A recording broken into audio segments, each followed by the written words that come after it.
Morning. Morning. Hi everyone. Thank you very much as ever for joining us today.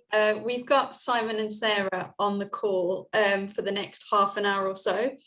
So firstly, as normal, could I ask you to raise your hand on here if you need recording permission, please?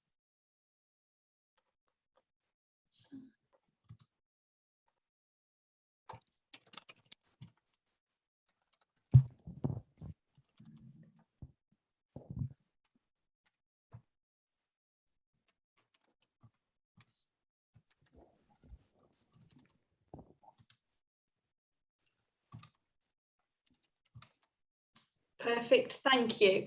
And we'll be following the usual process. So if you could just raise your hand if you'd like to ask a question, that would be absolutely fantastic. So Sarah, I can see your hand is up. Would you like to kick us off? Thanks ever so much. Good morning to both of you. Simon, if I start off with you, exciting squad named, but is this a squad that can beat New Zealand across 2 tests? Yeah, I'd certainly like to think so.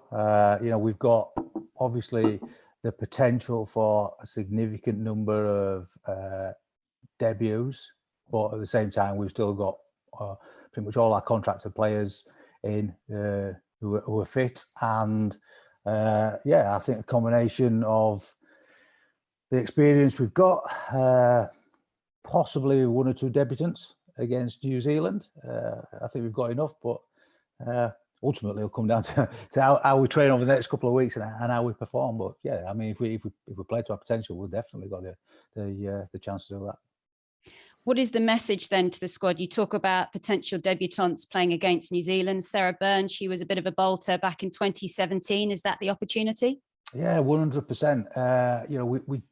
I've talked to a number of the players, particularly through the summer when we held our summer camp, and we talked to a number of players about taking the opportunity that was in front of them now, rather than waiting for, looking forward to another World Cup.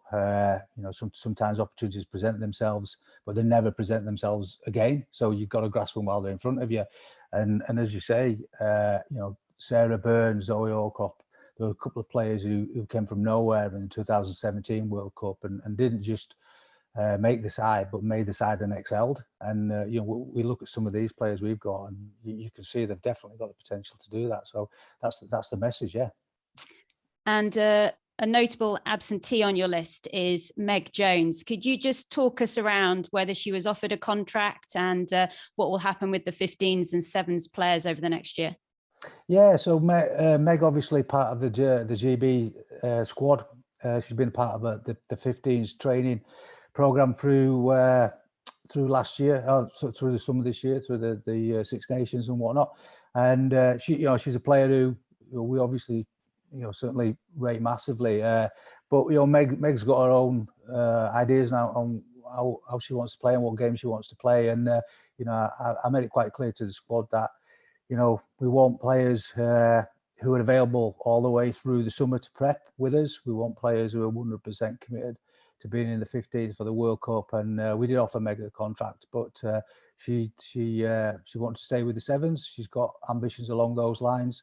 I think Meg just wants to play rugby. To be fair to her, and you have to respect that massively. She's a fantastic talent, but I just think anybody who wants to potentially be involved in the Commonwealth Games won't be able to dedicate the time that they need to prepare with us for the summer. And also, we've got a lot of players who are desperate to play 15s and are wholly committed, and they're the ones that we're going to give the opportunities to.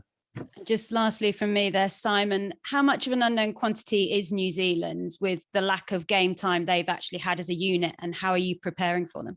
Yeah, it's. I think the last time they played was against us in San Diego, which is 2 years ago. So very much an unknown quantity. I think 16 potential debutants in their squad as well. So we've got a little bit of stuff on them that we've seen through some of the club rugby they've been playing, and some of they had some in-house tournaments a while ago, but it is a while ago now, and so. Yeah, no, it's going to be a challenge, isn't it? But it's brilliant. It's we'll pick up as much as we can. I think it's one of them things where you go, right, well, let's control the controllables, and that's our game. And we've got a lot of things that we'll be working on and we want to focus on in our game. So if we'll centre the majority of what we do about how we play, and we'll tackle things as they come along. And obviously you get the back-to-back games, so you learn fast from the first game and see how you go. Thank you. So. Thanks, Sarah. Fiona. Question for Simon, please. Simon, just following on from what Sarah said there, how hard is it to kind of prepare and do analysis on a team when they haven't played that much over the past 18 months, 2 years? Yeah, I mean, it's a challenge, isn't it? We've got stuff on them. I'm not going to give away too many things that we're doing at the moment in terms of analysis and whatnot. But we're certainly looking at them from every facet that we can. We're trying to information gather on one or two of their players and see how we go. But I think it's probably too easy to get wrapped up, particularly at this time, because ultimately, this still is 12 months out from the World Cup. This will actually be an information gathering sort of part of our preparation, and I'm sure it will be for them as well. I mean, they'll be armed with a lot more information on us than we are with them, that's for sure, because of the rugby we've played. But I think that the key bit for us, Fiona, is, as I say, concentrate on our game and learn quickly with the stuff that does happen. There's no point getting anxious or stressed about stuff that we don't know or we can't get our hands on to find out. We'll come off the back of this autumn series with 2 performances against New Zealand. We'll certainly be wiser for it. How we use that information then going forward is probably more the critical thing than what we can get right now.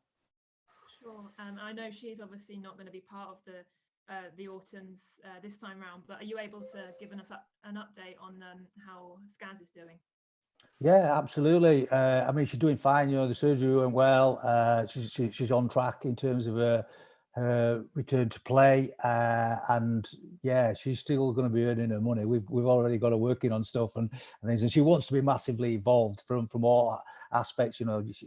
Players get injured, she accepts that, and the first thing she wanted to do was, right, well, how do I input? How can I support the squad? So we've Scotty Beeman sort of tasked her with a few things yesterday, and we've still got a massive sort of experience that we've got within Skaz to play on, and like you say, I mean, ultimately she'll be able to give a different perspective on the games, and particularly on New Zealand, and that'll help us massively as we go forward. So we'll still be putting her to work. And just a couple of questions for Sarah, if I may. Sarah, to have 4 games shown live in as many weeks on BBC Two is quite significant. Do you feel like we've turned a corner, perhaps, in terms of showcasing England women on terrestrial TV now? Yeah, I think it's huge, and you look at the games back-to-back games against New Zealand, Canada, and America. So hopefully there'll be 4 real good quality games to really showcase where the women's game is at, and I'd like to think we've turned a corner, but we've only turned a corner if it keeps happening, and we don't have to keep having the same conversation, being like, oh, isn't it brilliant that BBC terrestrial TV are showing the women's game? And that for me will be when we're fully there, is that actually just becomes the norm, and people know when our games are and expect to see them, and but to have them there and to be broadcasting it is a really significant part of, I think, where we want to take the game and where we currently are. So yeah, pretty excited that they'll be there.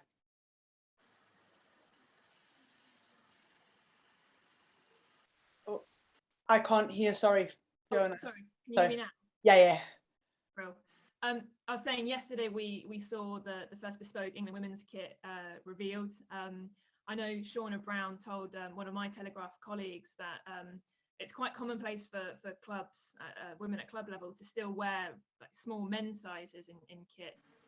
Just wondered what your thoughts are really on how important it is that more women's teams, even at club level, really start moving towards having correctly fitted kit.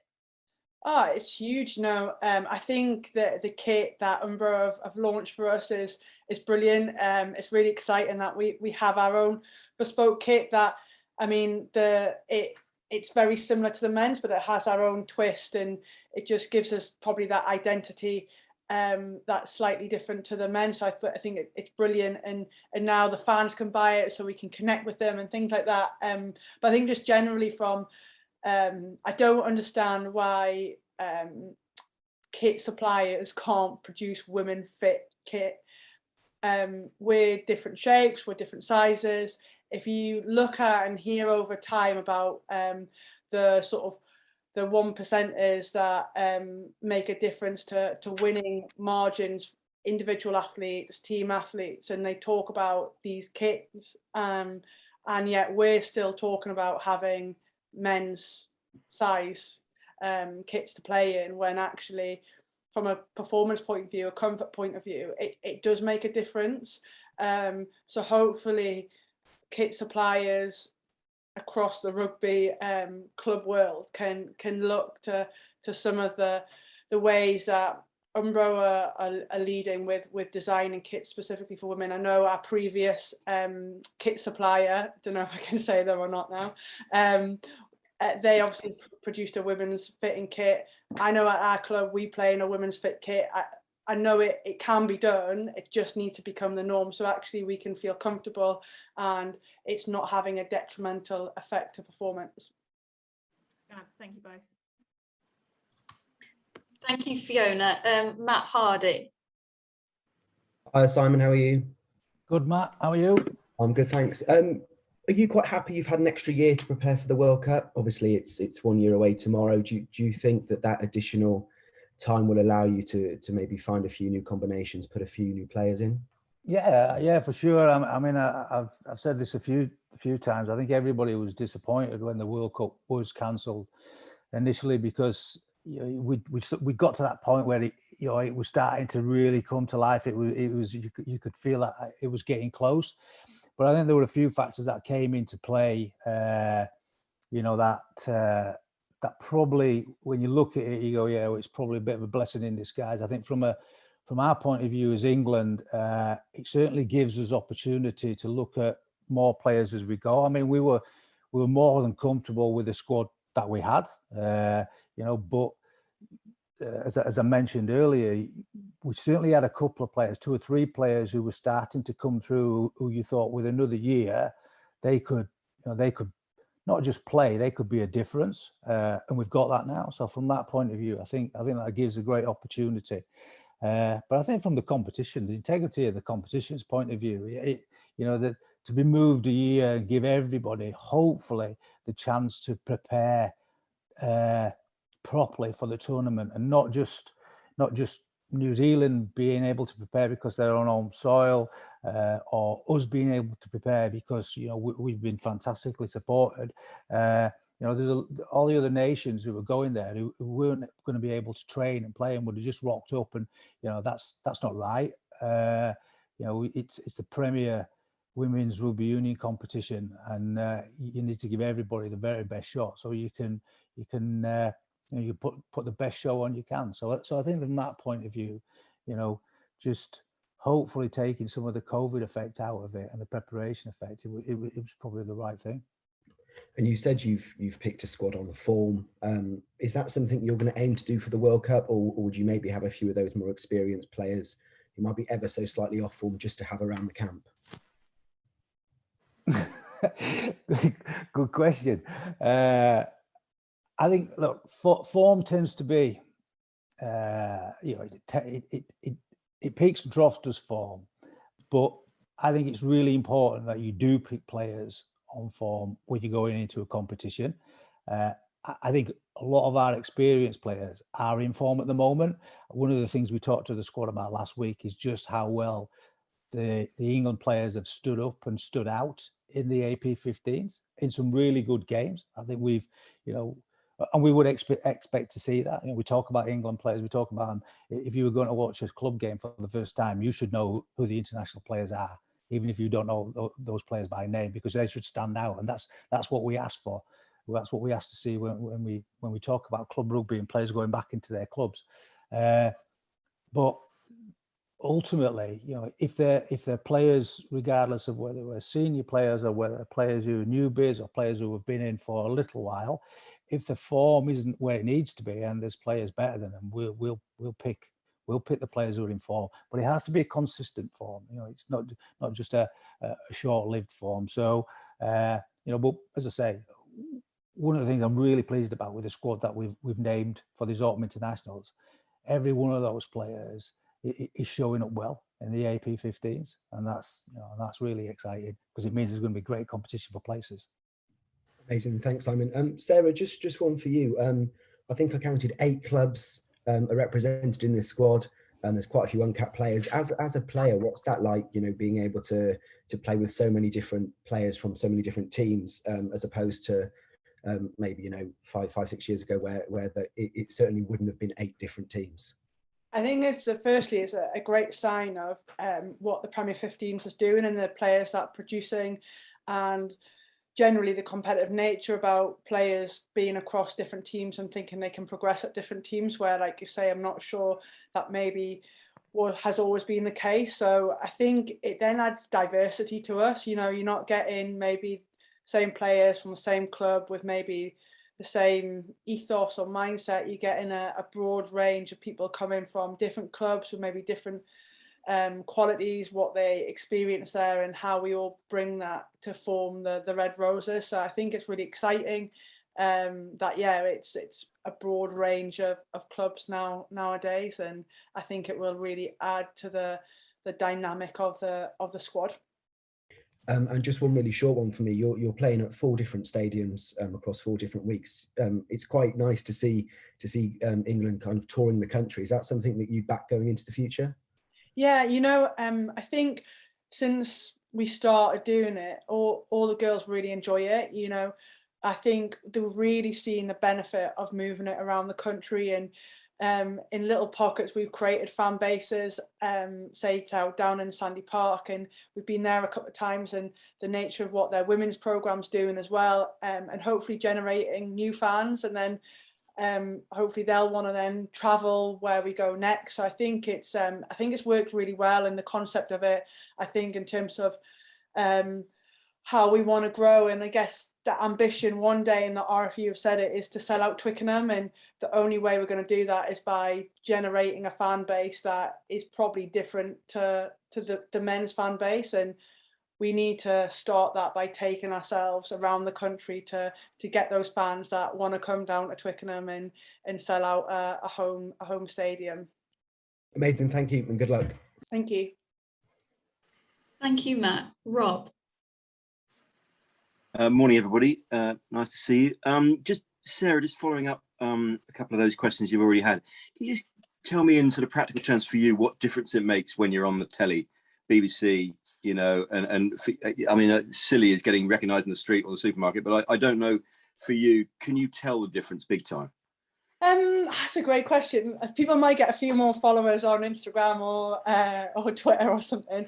I think there's just a general feel that actually the game that we're about to play is going to be seen by people, and I don't think there's anything necessarily like you can maybe put your finger on it, but there's a known that actually more people are going to be watching it, and I think that allows you to know, I don't know whether you like, well, actually not that you would never not perform, but like, oh, we're going to be being watched by millions of people or whatever it is. And then I think just post the game, like things that you, obviously the way we live in the social media world, about how people have watched the game, how they may or may not have done it previously, and generally 90% of the comments are all really positive about, oh, wasn't that a great game? Isn't it a great standard? My little girl was really inspired to do it. She's off to rugby tomorrow. So it's probably more about growing the game still by being on TV than I think us directly as players seeing the benefit of it as we, I don't know, go and walk down the street or whatever. And for me, that's more important that we're making accessible to a wider audience, so actually they can see what it's about, rather than maybe individuals being asked for their autograph in the corner shop or whatever it is. Yeah, no, absolutely. But it just seems that it is I just wonder how important you think this next year perhaps is to get to that next level you're talking about, one day filling Twickenham, with a different audience. I just wonder how big a part this year will play in setting that foundation. I think it it'll be huge. You know, we're probably obviously Friday a year out from the biggest World Cup I think there'll ever been. I think from a scale and a interest point of view, but also a competitive nature, like in terms of how teams are preparing, how games have been close. We'll say over the last 2 years, not maybe the last year. That I think it has to be. You see, we've got 4 of probably the best autumn internationals we've ever had live on BBC. We're going to go into hopefully another competitive Six Nations in the spring, and I think we need to get that snowball effect, and by being accessible, hopefully we can see that, because I think with the new World Rugby competition coming in 2022, I think 2022, 2023, I think we really need there to be a real shift, and what better than a World Cup year to do that. Thank you. And could I just ask Simon one very quick question? It's not meant to be a trick question, but given who your opposition are you all your players going to be double vaxxed, or you'd ask them to be double vaxxed, or how many would you need to be double vaxxed to satisfy everybody? Well, we've got over 85% of the squad double vaccinated now, which means, you know, we can train how we want to, and that's key for us. So from that point of view, there's no restrictions on what we do, how we train and whatnot. So does that answer that? No, I think so. Just a technicality, really. Yeah, no, it's a good point. Lovely. Thanks very much indeed. Thanks, Rob. Matt Merritt. Thanks. Sarah, I'd love to get your take. There's, I think, 9 uncapped players in the squad for the autumn internationals. How are they settling in, and particularly what are you seeing from Emily Robinson and Sadia Kabaya? So we haven't been in camp yet, so we've still got that to come. So there'll be a lot of new faces to welcome in, and hopefully make them feel settled and get up to speed pretty quickly with being part of the Red Roses group. So I'm really looking forward to seeing some of those. And like Mitch has said, like, having watched a lot of and played in the games so far this season, they're all performing really well, and I think that's the exciting bit, is that they're uncapped. Some of them are quite young, but they're coming in some incredible form, and that's all we can ask for, really. In terms of Emily Robinson and Sadia, well, Sadia I obviously have the pleasure of playing at club with. I think for me, I've just been really impressed with her over probably this last 12 months. You know, she was down at Wasps last year and was regularly standout player, and she came into camp in the summer for our pre-season training and excelled, and fortunately she came to Loughborough in the summer, and she's just been an absolute quality addition, you know, in all our games, and they've been pretty tough games to be honest, playing in them, but she's always been a standout performer. You know, she is a real traditional 7 where she'll be in and around that breakdown, making a nuisance of herself, generally like getting a turnover or disrupting it one way or the other. But her ability, like her running ability, and to make line breaks, to get offloads is yeah, pretty incredible. And I can tell you don't want to be tackled by her after being hit with her a few times in training. And then Emily Robinson, yeah, again, probably was really unfortunate last year with injury. Probably came at the wrong time with her, but again, as a young player that kind of came into camp last year and just really got a head down, like a really gnarly back row in a really good way, but does so much like hard unseen work, whilst also like being a great standout player week in, week out for Harlequins. So she was with us in the summer as well, and did real well, and just a real good person to have in the team, and has come in and been competitive, and she's got a head down and just bought into everything that is about the Red Roses. And it's nice to see that she's finally over the injury that she had, and yeah, has started this season really well. Awesome, thank you. And Simon, following up on that, it seems like there's a lot of scrum halves in the squad.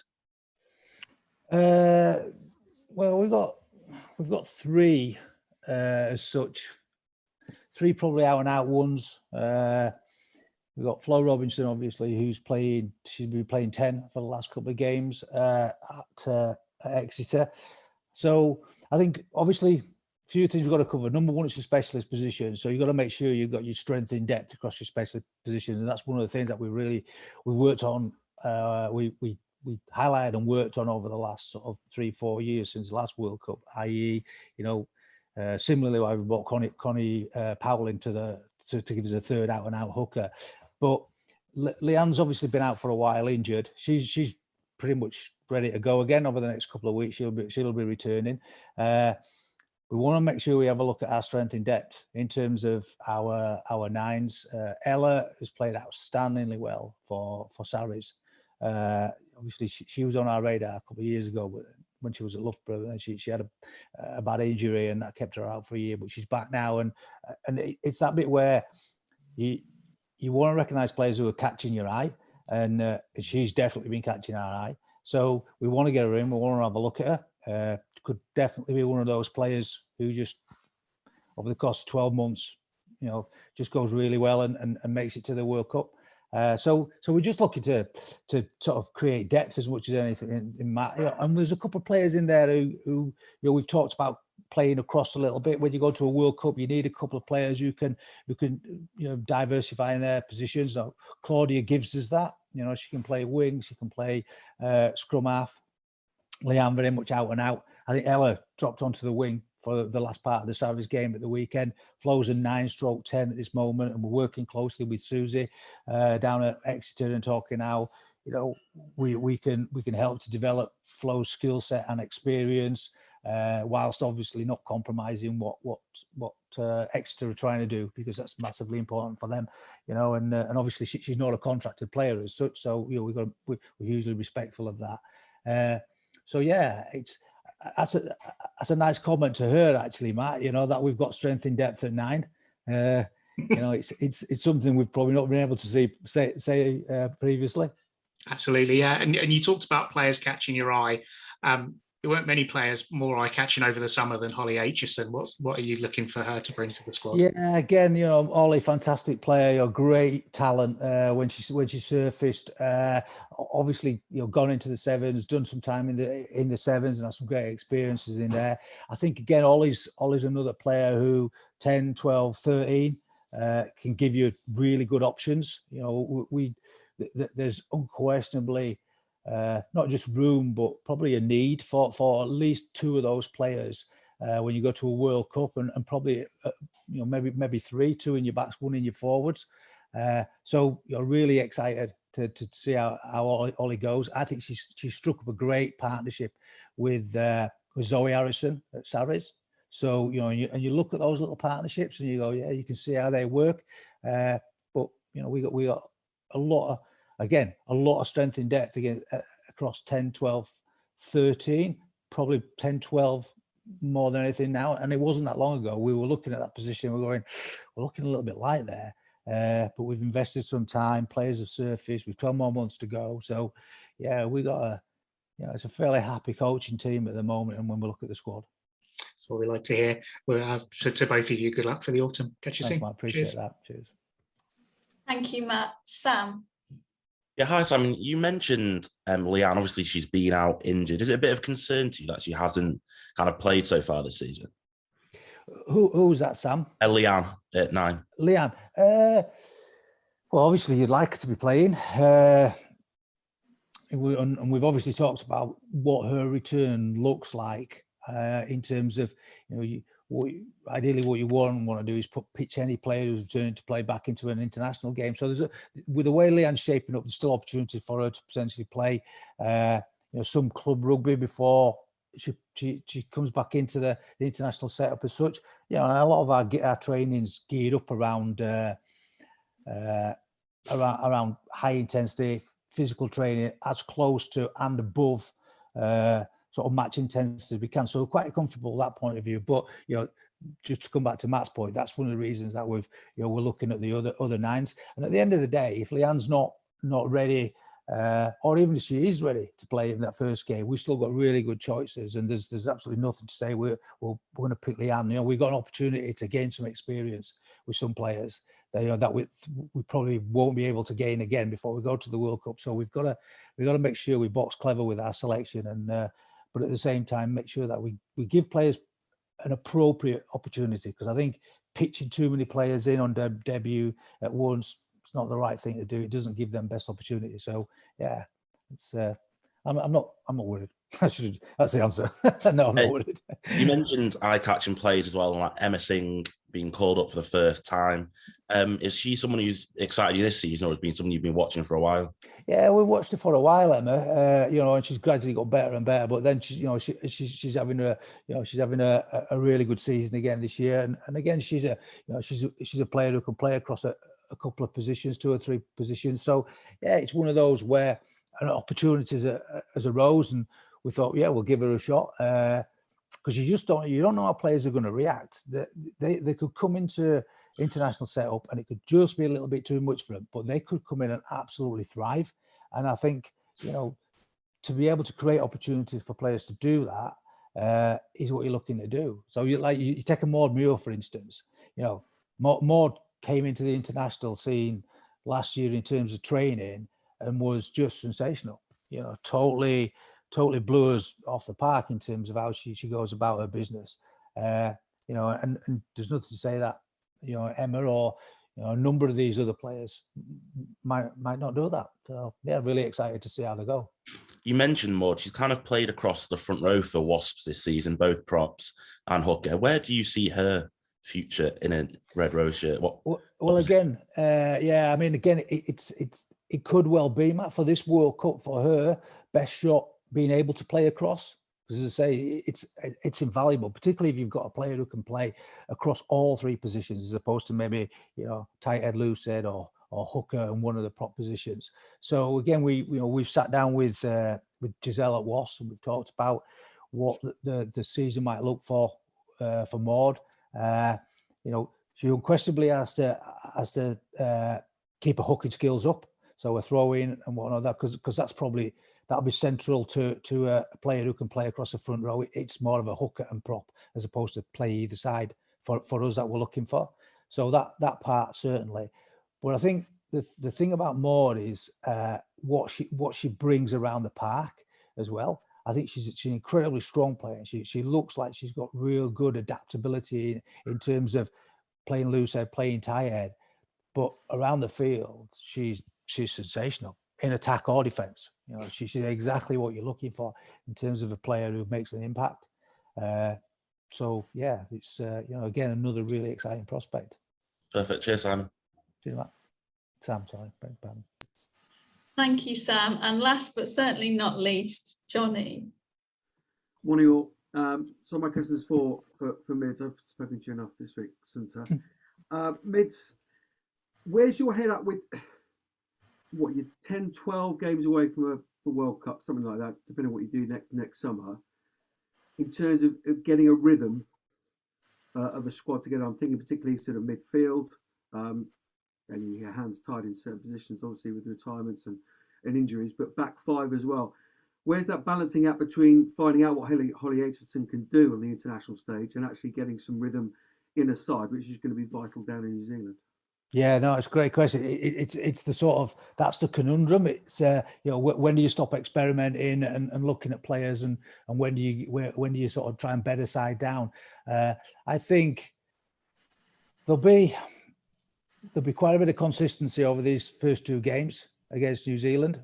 I think USA Canada offer us an opportunity to look at potentially some of the younger players in the side. And as I mentioned earlier, though, you know, we got 10 potential debuts.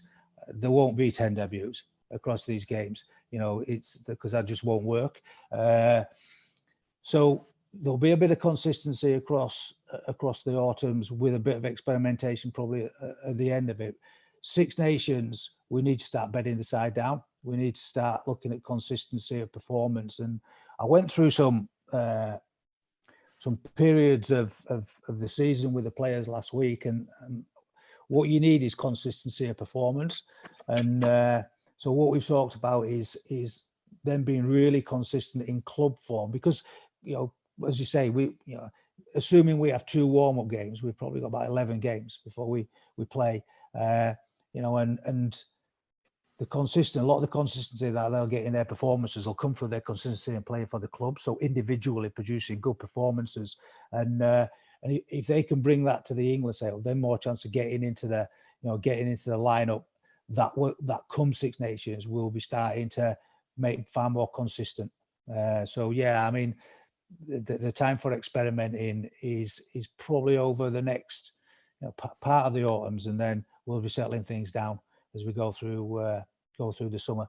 I mean, obviously one of the beauties of having a good squad and having great support in terms of how many players we can bring into camp means that we can get consistency just by training, you know, against each other.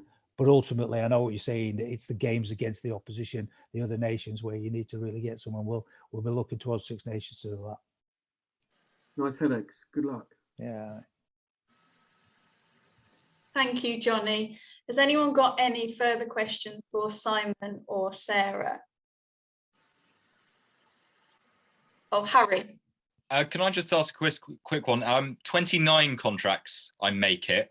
Was that always a planned increase, or was that something that happened after Skaz's injury? No, to be fair, we've had 28 contracts, of which Skaz was one, and we had 2 hybrid contracts, which were players who played across the 7s and the 15s. So Helena Rowland and Alex Matthews were on hybrid contracts, which allowed them to play in the Olympics. So, you know, we sit down, sort of discuss where they're going to play. They now switch to 15s till after the World Cup. So effectively, when we get Skaz back, we'll be on 30. And just very quickly, new forwards coach, what has working with Lewis Deacon been like? Yeah, excellent. From what I've seen so far, we haven't actually been on the park yet, but sitting down and talking to him, and just gaining some insights into what he's looking to do with the side, is going to be huge for us. It's a great appointment for us. Great appointment. Fits perfectly with what certainly with how we want to approach playing.